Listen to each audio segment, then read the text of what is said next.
Ari stared at his watch, impatiently pressing its buttons. The room was quiet, illuminated only by the dim emergency lights. The clock showed 2 in the early morning, and he was still stuck in the hospital's intensive care unit. As a senior nurse at Palata Sajati Hospital, Ari often dealt with critical situations, but tonight felt different. The hospital itself was old, with peeling brick walls and corridors filled with mysterious vibes. The tension escalated as Ari walked through the dark corridor towards the intensive care room. With each step, he felt an unseen presence following him, causing his hair to stand on end. The patient's room door opened slowly as Ari approached. Entering, he found David, a middle-aged man lying weakly. Ari touched his feverish forehead, noting the unstable heartbeat. David looked at Ari with tired eyes, and anxiety reflected in his expression. "How are you feeling, David?" Ari asked, trying to convey reassurance to the visibly restless patient. David attempted a faint smile. "I feel strange, nurse. There's something not right here tonight." Ari nodded, trying to alleviate David's concerns. However, in his heart, there was an indescribable feeling, as if there was an unusual energy in the air. After attending to David, Ari left the intensive care room and returned to the nurse's station. However, something lingered in his mind. It was as if faint voices were coming from the deserted hallway, expressing grievances unheard by human ears. Ari decided to investigate the sounds, feeling a mysterious calling tempting him. In the darkness of the corridor, Ari felt a cold breeze, causing him to shiver. Faint footsteps echoed in the distance, intensifying Ari's curiosity.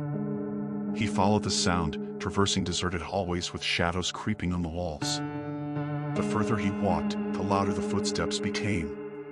Eventually, Ari arrived at the dark end of the corridor. The sound seemed to emanate from a tightly closed door at the far end. Ari swallowed hard, hesitating to open the door. He felt like he was crossing the boundary between the visible and the unseen world. With a tense feeling, Ari opened the door. He was immediately met with a chilling silence. However, in the corner of the room, there was a faint shadow. A woman in a long white dress stood there, her face obscured by her long, glossy black hair. Ari was startled, but the fear was replaced by compassion as the woman began to speak in a soft voice. "Ari, I've been waiting. I need your help." Ari fell silent, staring at the woman with wide eyes. He tried to steady the tremor in his voice as he asked, "Who are you? What do you want?" The woman lifted her head, and Ari could see a pair of dimly glowing eyes. "I am Maria, a nurse like yourself. Trapped between this world and the other. I need your help to find peace."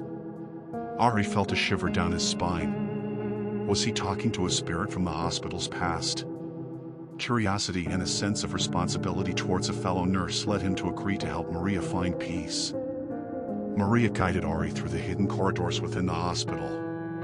They passed locked doors, traversed dark hallways, and entered forgotten rooms. Ari felt a disturbed energy, hearing faint whispers from the dark past of the hospital. During the journey, Maria shared the tragic story of her life. She mysteriously died in one of the isolation rooms, abandoned by her fellow nurses. Maria's words were colored with sadness and regret, evoking sympathy from Ari. They arrived at the neglected isolation room, filled with an ominous aura. Ari sensed an increasing pressure on his chest. Maria pointed to the bed wrapped in white cloth. "This is where I last saw this world, Ari. I need your help to find peace and end my wandering here." A moral call to assist Maria engulfed Ari. He knelt beside the bed, closed his eyes, and began to pray, aiding the spirit in finding peace. Suddenly, the room plunged into darkness, and eerie sounds filled the space. Ari sensed an unseen presence around him. When he opened his eyes, they were back in the hospital corridor. Maria appeared calmer, expressing gratitude to Ari. "I will always watch over and protect you, Ari. Thank you for your help," Maria softly uttered before disappearing into the darkness. Ari returned to his real world, stranded in the quiet hospital corridor. Despite feeling relief for helping Maria find peace, a lingering fear remained within him. The hospital still held various mysteries, and Ari realized that he might never be able to forget the experience he had just gone through. Since that night, Ari continued with his duties as a nurse at Palata Sajati Hospital. Although he tried to dismiss the unexplained events, he always sensed a supernatural energy enveloping the hospital's rooms. Perhaps, behind every wall and corridor, there were mysterious tales waiting to be unraveled, haunting and waiting to be shared with those brave enough to listen.